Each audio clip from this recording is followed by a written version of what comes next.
Is everybody familiar with the Board of Peace that Trump has constituted or is proposing for the rebuilding of Gaza? If you haven't heard about it, we're going to get into it in a second. There's a Board of Peace that they're proposing. Trump is going to be the chairman of.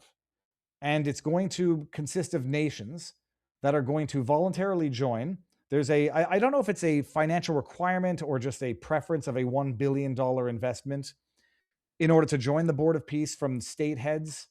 And you join the Board of Peace, you'll have not a say, but you'll be involved in the rebuilding of Gaza. Presumably, you're going to get certain economic interests in whatever nation joins, and you're going to have state heads who are going to be the representatives, bring in $1 billion, and we're going to use it to rebuild Gaza. There's and you don't have to agree with it to understand that this is what people are going to think. It's what people are going to feel. People are going to feel very vindicated in a lot of these so-called conspiracy theories that have been floated since the first day of the retaliatory incursion, the military response to the October 7 terrorist attack, that people are saying they're just going to raise the entire territory.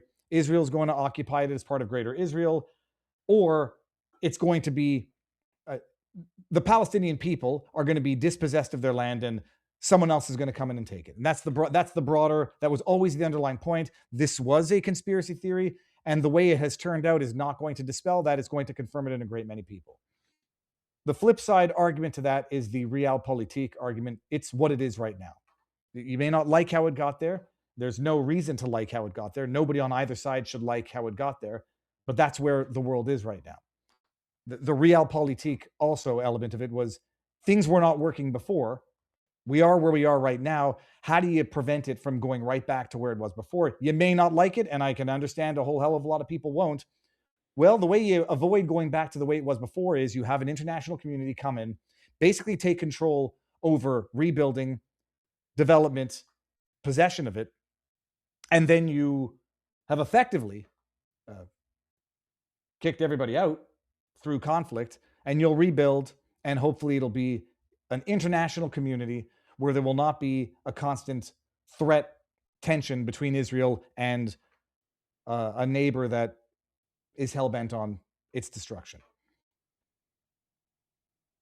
Trump has been going around inviting people or issuing invitations to join this board, and there's been a number of countries that have actually already accepted the invite. And again, whether you like it or not, and whether you like how we got here, this is where it is.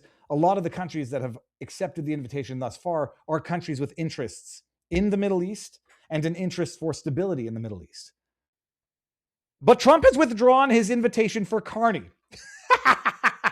After Davos, I love how the Washington Compost calls it a Davos spat. The pair traded barbs in the World Economic Forum speeches, where the Canadian leader said the rules-based world order was over. You don't trade barbs among political, economic, military unequals. What you have is one person flapping at the gums and writing checks that their butts can't cash. And that is Mark John, I don't even know if his middle name is John. Mark J. Carney, 3 passport-carrying globalist who are sucking at the proverbial communist Chinese party leader Xi's titties. But Trump has done what he's done, and Trump has done what Trump does, which is bombastically withdrawn his invitation for Mark J. Carney and Canada to have a seat at the table. President Donald Trump has rescinded his invitation to Canadian Prime Minister Mark Carney to join the Board of Peace.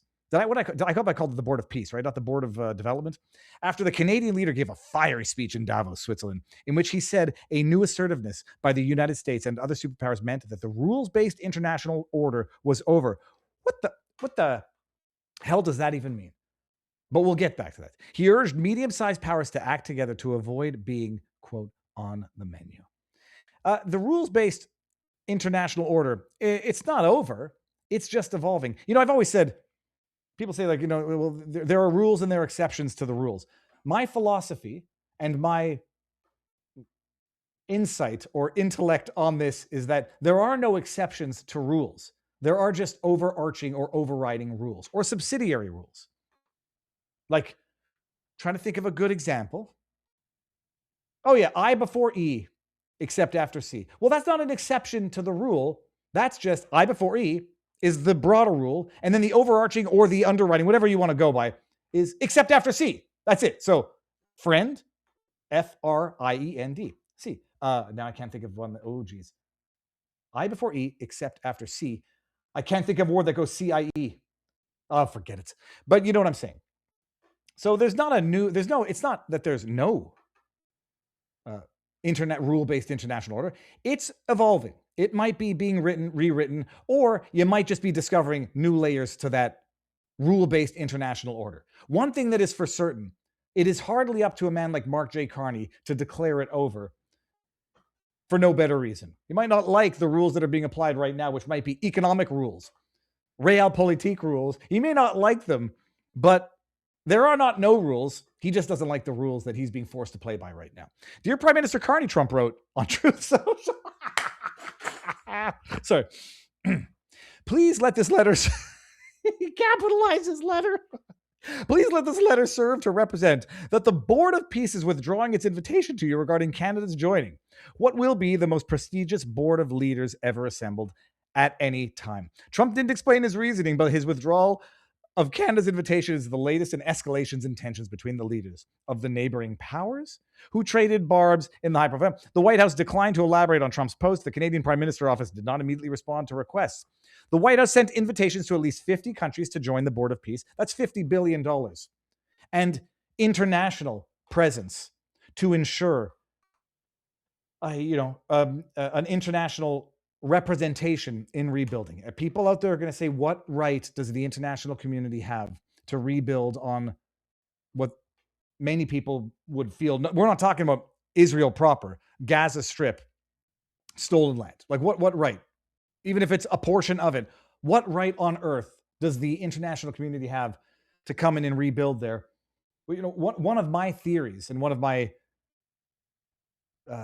suggestions or possibilities for how you could have peace in the Middle East was, Hamas is a terrorist organization. I don't care what anything else. Hamas is a terrorist organization, and they are the elected government in Gaza.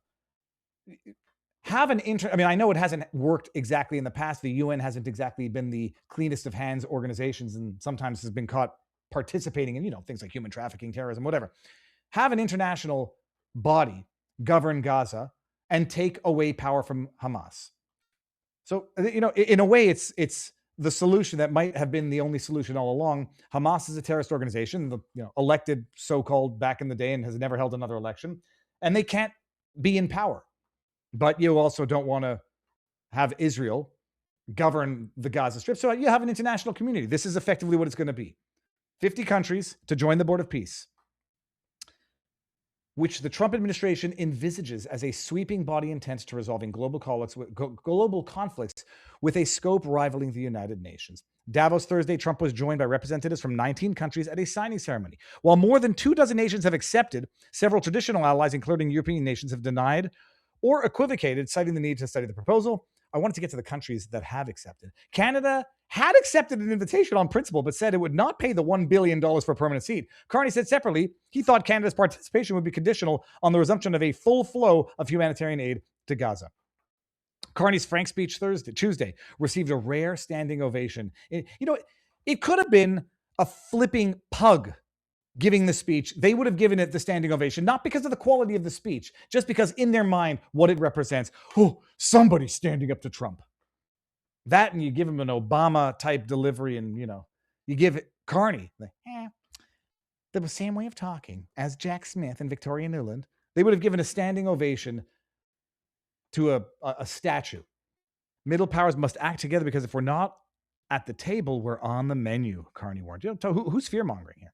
In a world of great power rivalry, the countries in between have a choice: compete with each other for favor, or to combine to create a third path with impact. Oh, that's after he went and suckled at the titty of President Xi, or Leader Xi.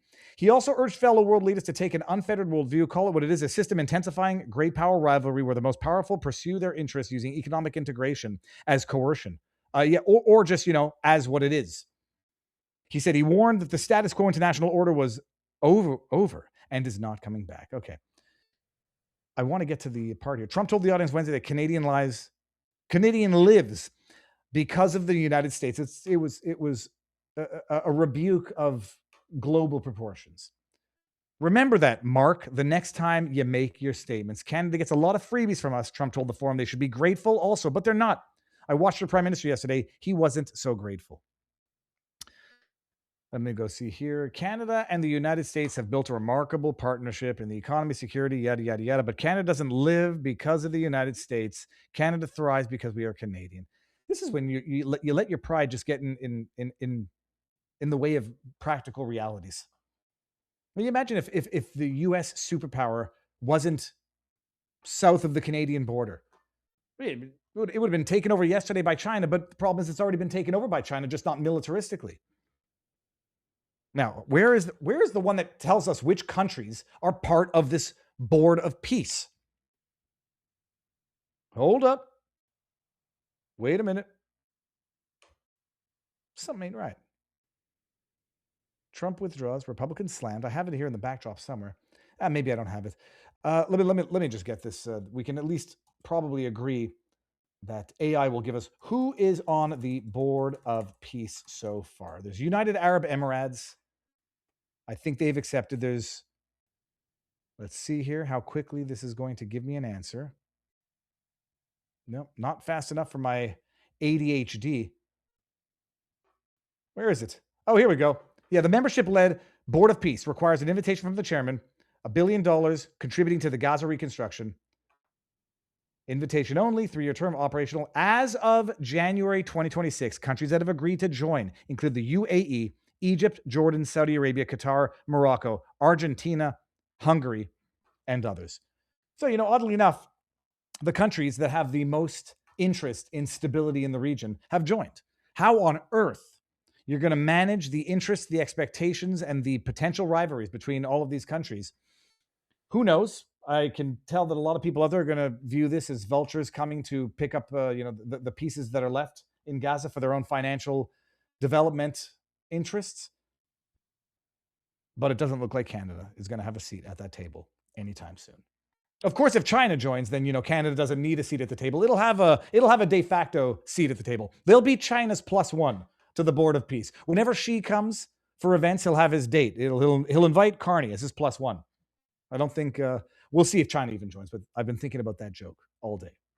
Delivered. 5 on 10.